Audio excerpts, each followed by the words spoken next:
Hello everyone, welcome to our first video for the RCC design code. So நம்ம எல்லாருமே வந்து beam டிசைனோ slab டிசைனோ இல்லை எந்த ஆர்சிசி டிசைன் பண்ணுறதா இருந்தாலுமே இந்த ஒரு கோட் புக்கை வந்து கண்டிப்பாக ரெஃபர் பண்ணியே ஆகணும். ஸோ இந்த கோட் புக் வந்து நம்ம அடிக்கடி பார்த்துருக்கோம், பட் எப்படி ரெஃபர் பண்ணணும், ஏன் ரெஃபர் பண்ணுறோம் அப்படிங்கிறது நமக்கு தெரியாது.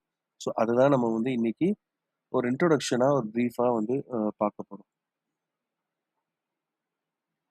ஸோ ஃபர்ஸ்ட் வந்து IS 456 இந்த 2000 IS 456ங்கிற இந்த கோட் புக் வந்து எதுக்காக எழுதியிருக்காங்க, எங்கே யூஸ் பண்ணுறாங்கன்னு பார்த்துருவோம். ஸோ இது வந்து பிளெயின் அண்ட் ரெயின்ஃபோர்ஸ் கான்கிரீட் ரெண்டுக்குமே சேர்ந்து தான்.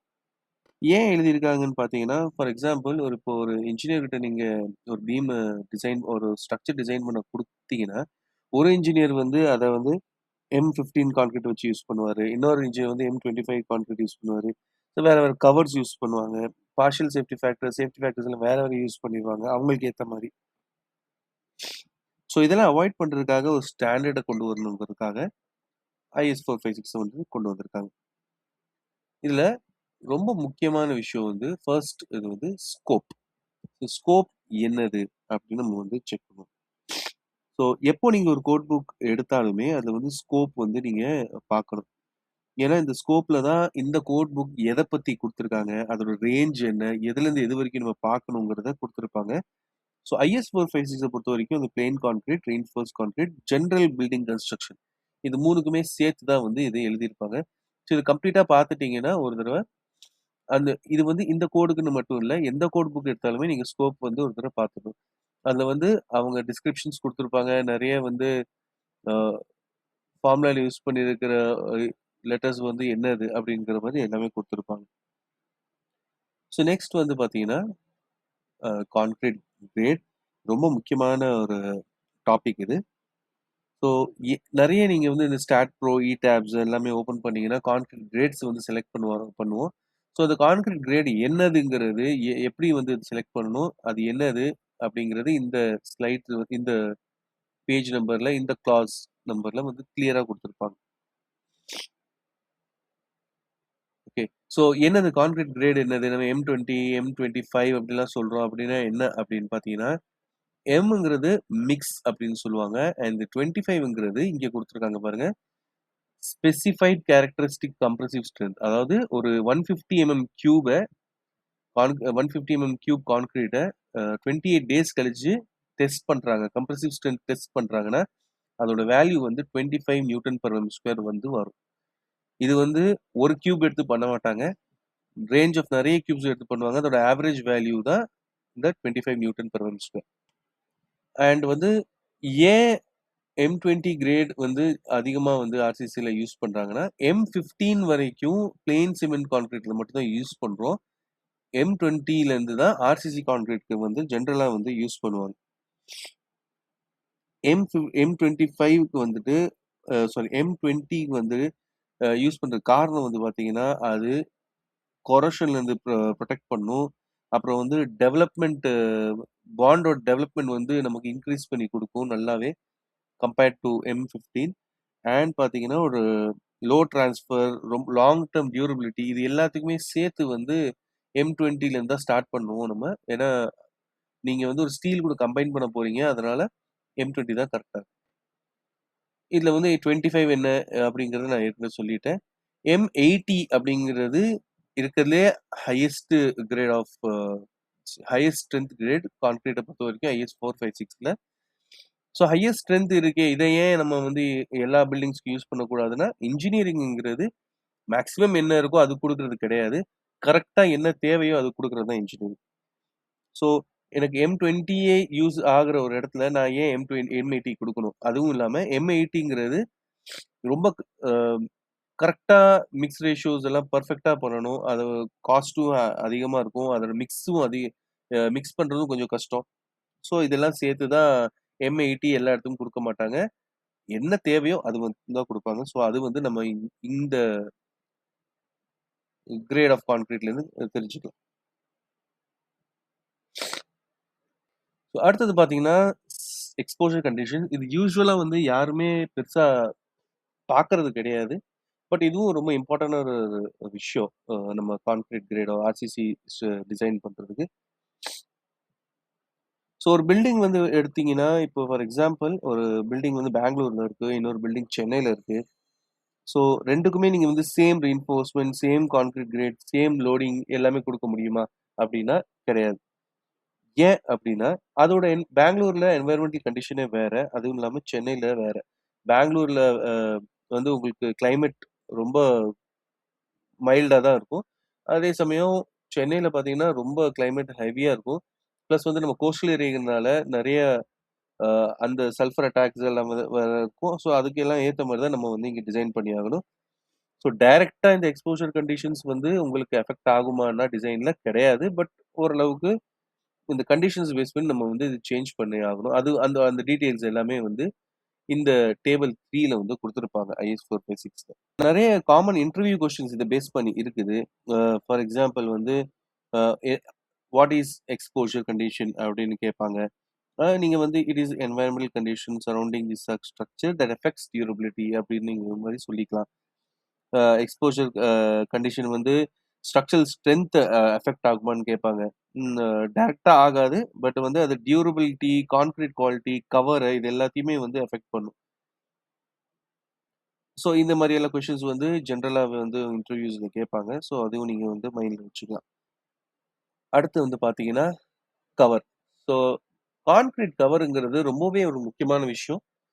ஸோ இங்க பார்த்தீங்கன்னா, ரெயின்ஃபோர்ஸ்மென்ட் பாருக்கு கீழ பாட்டம்ல இந்த இடத்துலருந்து எட்ஜ் ஆஃப் தி கான்கிரீட் வரைக்கும் குடுக்குற ஒரு டிஸ்டன்ஸ் பேரு கிளியர் கவர். ஓகே. இது வந்து கிளியர் கவர். பிளஸ் இங்க பார்த்தீங்கன்னா, கான்கிரீட் சாரி இந்த பாரோட ஹாஃப்ல இருந்து எட்ஜ் ஆஃப் தி கான்கிரீட் குடுக்குறது பேரு எஃபெக்டிவ் கவர். ஏன் வந்து இந்த கான்கிரீட் கவர் ரொம்ப தேவை? இது வந்து கொரோஷன்ல இருந்து நமக்கு வந்து பாதுகாப்பு குடுக்கும். ஃபயர் புரொடெக்ஷன்ல இருந்து குடுக்கும். ப்ராப்பர் பாண்ட் குடுக்கும். ஒரு ரெயின்ஃபோர்ஸ்மென்ட் பாருக்கும் கான்கிரீட்க்கும் நடுவுல கேப் வேணும். அப்பதான் அது பாண்டிங் ஸ்ட்ரென்த் வந்து இன்கிரீஸ் பண்ணி குடுக்கும். ஸோ ஏன் வந்து நம்ம 25 எல்லா இடத்துலயும் குடுக்குறது இல்லன்னா, எங்க வந்து நமக்கு தேவையோ அங்க தான் குடுக்க முடியும். ஸோ அது எத டிபெண்ட் பண்ணியிருக்கும்? எக்ஸ்போஷர் கண்டிஷன், ஃபயர் ஹிஸ்டரி இது எல்லாமே டிபெண்ட் பண்ணி குடுக்கும் இருக்கும். ஸோ அதுக்கு ஏத்த மாதிரி தான் நம்ம வந்து சாரி 20 எம்எம்லேருந்து 40 வரைக்கும் நம்ம கவர் வேரியேஷன் இருக்கு. ஸோ அது வந்து செலக்ட் பண்ணி நம்ம குடுப்போம். ரொம்ப கம்மியா நீங்க கவர் குடுத்துட்டீங்கன்னா என்ன ஆகும்? நீங்க ரொம்ப கம்மியா குடுத்துட்டீங்கன்னா, உங்களுடைய ஸ்டீல் வந்து சீக்கிரமா கொரோட ஆரம்பிக்கும்.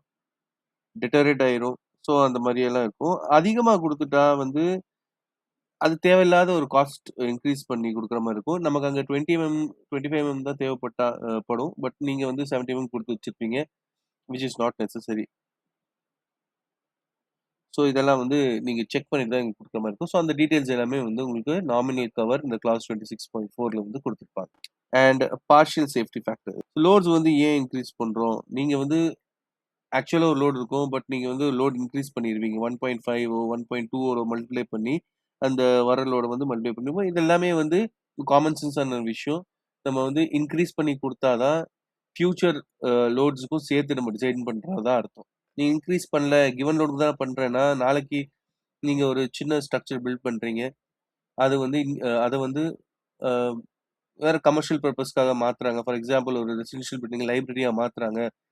இல்ல வேற எக்விப்மென்ட்டா மாத்துறாங்கன்னா, அங்க வந்து லோட்ஸ் இன்கிரீஸ் ஆயிரும். பட் நீங்க டிசைட் பண்ணியிருக்க மாட்டீங்க. ஸோ இதெல்லாம் சேர்த்து கன்சிடர் பண்றதுக்காக தான் நம்ம வந்து load factors, factor of safety எல்லாம் இன்கிரீஸ் பண்ணி டிசைன் பண்றோம். ஸோ அந்த டீட்டெயில்ஸ் எல்லாமே வந்து இதுல குடுத்திருப்பாங்க. டெட் லோடுக்கு எவ்வளோ குடுக்கணும்? லைவ் லோடுக்கு இவ்வளோ குடுக்கணும்? லோட் காம்பினேஷன் அடுத்து நம்ம பார்ப்போம் லோட் காம்பினேஷன் பத்தி. ஸோ பார்ஷியல் சேஃப்டி ஃபேக்டர்ஸ் பத்தி அண்ட் நெக்ஸ்ட் வந்து லோட் காம்பினேஷன்ஸ். லோட் காம்பினேஷன்ஸ் வந்து ரொம்ப இன்ட்ரஸ்டிங்கான ஒரு விஷயம். ஸோ லோட்ஸ் குடுத்துருப்போம். பட் லோட்ஸ் வந்து நமக்கு டெட் லோட் இருக்கு, லைவ் லோட் இருக்கு, விண்ட் லோட் இருக்கு, அண்ட் எர்த்குவேக் லோட் இருக்கு. So dead load and live load வந்து மோஸ்ட்லி ஒரே டைம்ல தான் பில்டிங்ல வரும். But wind load and earthquake load ஒரே டைம்ல வராது. அண்ட் விண்ட் லோட் இருக்கும்போது டெட் லோட், லைவ் லோட் வந்து கவர்னிங் ஃபேக்டரா இருக்காது. So number of load combination நம்ம குடுத்துருப்போம். வெறும் டெட் லோட், இம்போஸ் லோட் மட்டும் வச்சு ஒரு load combination. Dead load, wind load மட்டும் வச்சு ஒரு லோட் காம்பினேஷன். ஸோ இது 3மே வச்சு ஒரு லோட் காம்பினேஷன். எர்த்குவேக் வந்துச்சுன்னா அது வச்சு ஒரு லோட் காம்பினேஷன். ஸோ நீங்க ஸ்டாட் ப்ரோலாம் பார்த்தீங்கன்னா, ஒரு 20, 25 லோட் காம்பினேஷன்ஸ் வந்து குடுத்துருப்பாங்க. ஸோ எப்படியெல்லாம் இந்த லோட்ஸ் வந்து கம்பைன் ஆயி இதுல அஃபெக்ட் ஆகுது, இதெல்லாம் செக் பண்ணிட்டு குடுப்பாங்க.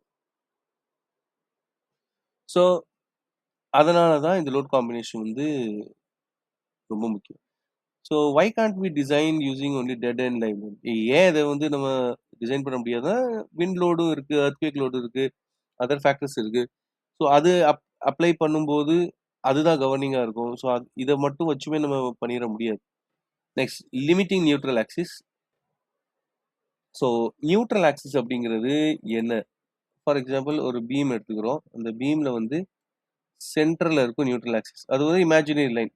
ஸோ அந்த பீம் பெண்ட் ஆகும்போது பார்த்தீங்கன்னா, டாப் போர்ஷன் எல்லாமே இந்த போர்ஷன் எல்லாமே வந்து கம்ப்ரஷன்ல இருக்கும்.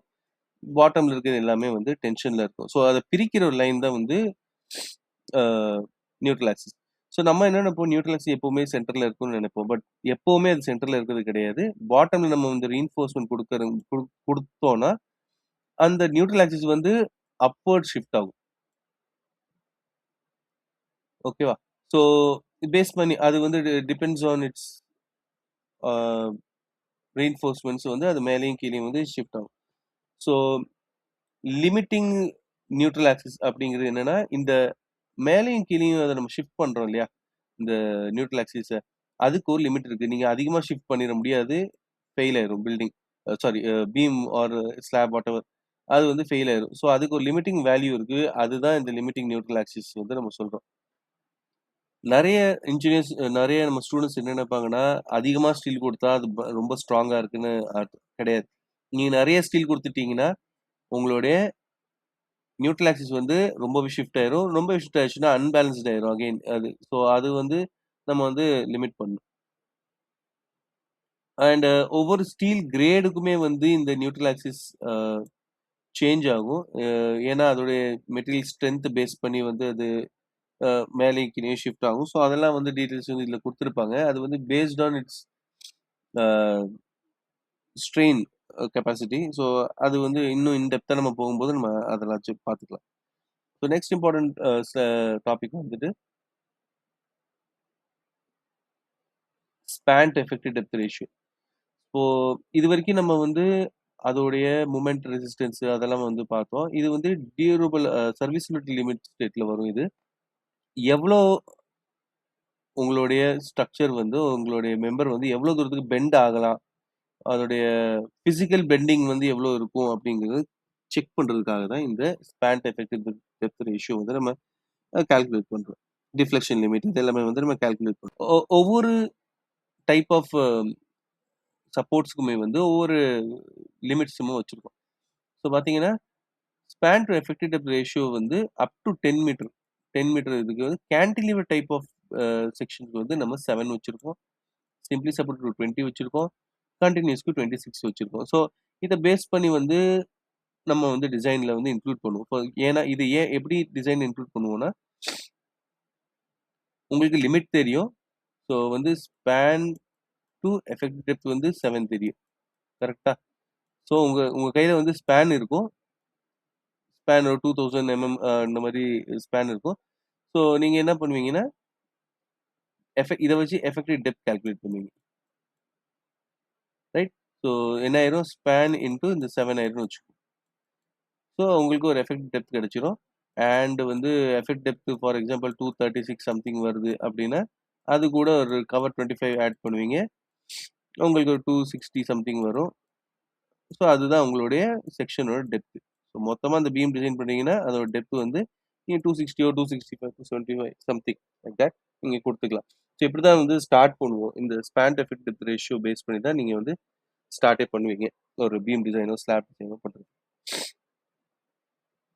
இந்த டேபிள் 19ம், டேபிள் 20யும் ரொம்ப கவனமா பார்த்துக்கணும். ஏன்னா, கான்கிரீட்டோடைய ஷியர் ஸ்ட்ரென்த் வந்து இதுலருந்து தான் நம்ம எடுப்போம். மோஸ்ட்லி இத நெறைய தடவ யூஸ் பண்ணுவோம். இந்த ஃபியூச்சர்ல வர எல்லா வீடியோஸ்லயுமே. ஸோ இத பேஸ் பண்ணி தான் நீங்க வந்து uh shear capacity of beam, shear capacity of slabs இது எல்லாமே வந்து டிசைன் பண்ணுவீங்க. இங்க பார்த்தீங்கன்னா, ஸ்டீலோடைய கிரேடை பேஸ் பண்ணி, கான்கிரீட்டோடைய கிரேடை பேஸ் பண்ணி நம்ம வந்து ஸ்டீல் ரீஇன்ஃபோர்ஸ்மென்ட் பெர்சன்டேஜ் வந்து செலக்ட் பண்ணுவோம். ஸோ இந்த வேல்யூ வந்து செலக்ட் பண்ணுவோம். இது வந்து டவு சி கான்கிரீட்டோடைய ஆர்சிசி கான்கிரீட்டோடைய shear strength value for each percentage of steel and அதோடைய கரஸ்பாண்டிங் கான்கிரீட் கிரேடு. ஸோ ரொம்ப இம்பார்ட்டண்ட்டான ஒரு டேபிள் இது. டேபிள் 19ம் சரி, டேபிள் 20ம் சரி.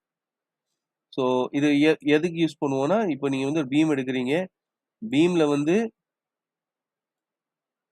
லாங்கிடினல் பார்ஸ் வந்து மூமெண்ட் எடுத்துக்கும், அண்ட் வெர்டிகல் பார்ஸ் நம்ம கார்னர்ஸில் கொடுக்குறது பார்த்தீங்கன்னா அது வந்து ஷியர் ஃபோர்ஸ் எடுக்கும். ஸோ இந்த ஷியர் ரீஇன்ஃபோர்ஸ்மெண்ட் டிசைன் பண்ணுறதுக்கு ரொம்ப முக்கியமான விஷயம் வந்து இந்த வேல்யூஸ் தான். ஸோ கான்கிரீட் ஜென்ரலாகவே ஷியர் ஃபோர்ஸ் எடுத்துக்கும். இப்போ சப்போஸ் கான்கிரீட்டால் ஷியர் ஃபோர்ஸை எடுக்க முடியல, அதை விட அதிகமான ஷியர் ஃபோர்ஸ் அங்கே ஜென்ரேட் ஆகுதுன்னா, நீங்கள் வந்து இந்த ஸ்டிரப்ஸ் ப்ரொவைட் பண்ணுவீங்க.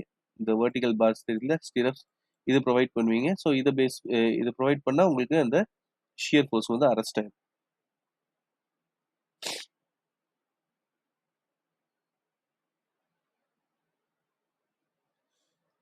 அண்ட் நெக்ஸ்ட் வந்து பார்த்தீங்கன்னா டெவலப்மெண்ட் லென்த் வந்து ரொம்ப முக்கியம். ஒரு பீமோ ஒரு ஸ்லாபோ நீங்கள் எடுக்கிறீங்கன்னா அது வந்து சப்போர்ட்குள்ளே வந்து இன்சர்ட் பண்ணுவாங்க. இந்த டெவலப்மெண்ட் லென்த்தை பேஸ் பண்ணி தான் அந்த பார் வந்து ரிமூவ் ஆகுதா இல்லையா, அது பாண்ட் ஸ்ட்ரெஸ்ல ஃபெயில் ஆகுதா இல்லையா நம்ம செக் பண்ணுவோம். ஸோ இந்த 26.2.1ல டெவலப்மெண்ட் லென்த்துக்கான ஃபார்முலா கொடுத்துருப்பாங்க. ஸோ இதுவும் ஒரு இம்பார்ட்டன்ட் செக். நீங்கள் எந்த ஒரு ஆர்சி மெம்பர் டிசைன் பண்ணும்போதும் இந்த டெவலப்மெண்ட் லென்த்தை வந்து கண்டிப்பாக செக் பண்ணிடணும். பார்ஸை வந்து எவ்வளோ தூரம் எக்ஸ்டெண்ட் பண்ணணும், சப்போர்ட்குள்ளே எவ்வளோ தூரம் எக்ஸ்டெண்ட் பண்ணணும், பாண்ட் ஸ்ட்ரெஸ்னா என்ன, டெவலப்மெண்ட் லென்த் என்ன, so design of bond stress, இது எல்லாமே இந்த 26.2.1ல வந்து கொடுத்துருப்பாங்க. இதை ஒரு தடவை ரீட் பண்ணிட்டீங்கன்னா உங்களுக்கு அது என்னங்கிறது கிளியராக தெரிஞ்சும். சில இடத்துல வந்து கான்கிரீட் காலம்ஸோ இல்லை பீம்ஸோ வந்து நம்ம பார்ஸை வந்து ஸ்ப்ளைஸ் பண்ணுற மாதிரி இருக்கும், எக்ஸ்ட்ரா ஆட் பண்ணணும். ஸோ அந்த கேஸில் வந்து இந்த பார் லேப் ஸ்ப்ளைஸ் லென்த் வந்து செக் பண்ணுற மாதிரி இருக்கும். ஸோ இது வந்து உங்களுக்கு 26.3.5.1ல வந்து கொடுத்துருப்பாங்க. இது ஜென்ரலாக வந்து நிறைய இடத்துல யூஸ் பண்ண மாட்டாங்க. பட் இந்த சீஷோ ஸ்ட்ரக்சர்ஸ்லாம் பார்த்தீங்கன்னா உங்களுக்கு பைல் ஃபவுண்டேஷன் உள்ளே போகும், ரொம்ப உள்ள டீப் போகும். ஸோ ஒவ்வொரு தடையும் நீங்கள் வந்து பார்ஸ் வந்து அவ்வளோ லென்த்தான பார்ஸ் நமக்கு கிடைக்காது. ஸோ அப்போ என்ன பண்ணணும்னா ஸ்ப்ளைஸ் பண்ணி நம்ம வந்து வெல்ட் பண்ணுவோம். இந்த இடத்துல பார்ஸ் ஸ்ப்ளைஸ் பண்ணி கீழே இறக்கிட்டே இருக்கும். ஸோ இந்த மாதிரி தான் இருக்கும். ஸோ IS 456ம் SP16ம் கம்பைன் பண்ணி தான் நம்ம எல்லா ஆர்சிசி ஸ்ட்ரக்சர்ஸும் வந்து டிசைன் பண்ண போகிறோம். நான் வீடியோவில் லிங்க்கும் வந்து ஷேர் பண்ணுறேன், முடிஞ்சால் ஒரு காப்பியும் ஷேர் பண்ணுறேன். ஸோ எப்போ ஆர்சிசி டிசைன் நம்ம எடுத்தாலுமே அந்த IS 456 உடைய PDF நீங்கள் ஓப்பன் பண்ணி வச்சுக்கிட்டிங்கன்னா ரெஃபர் பண்ணுறது ஈஸியாக இருக்கும். ஸோ எஸ், ஹோப் இந்த வீடியோ உங்களுக்கு கொஞ்சம் இன்ஃபர்மேட்டிவாக இருந்திருக்கும். ஸோ நெக்ஸ்ட் வீடியோஸ்லேருந்து நம்ம ஸ்ட்ரெயிட்டாகவே டிசைன்ஸ் ஸ்டார்ட் பண்ணிடலாம். ஸோ வீடியோ பிடிச்சிருந்துச்சுன்னா லைக் அண்ட் ஷேர் பண்ணிக்கோங்க, சப்ஸ்கிரைப் பண்ணிடுங்க. ஸோ தட் நம்ம எல்லா வீடியோஸும் போடும்போது உங்களுக்கு நோட்டிஃபிகேஷன் வந்துடும்.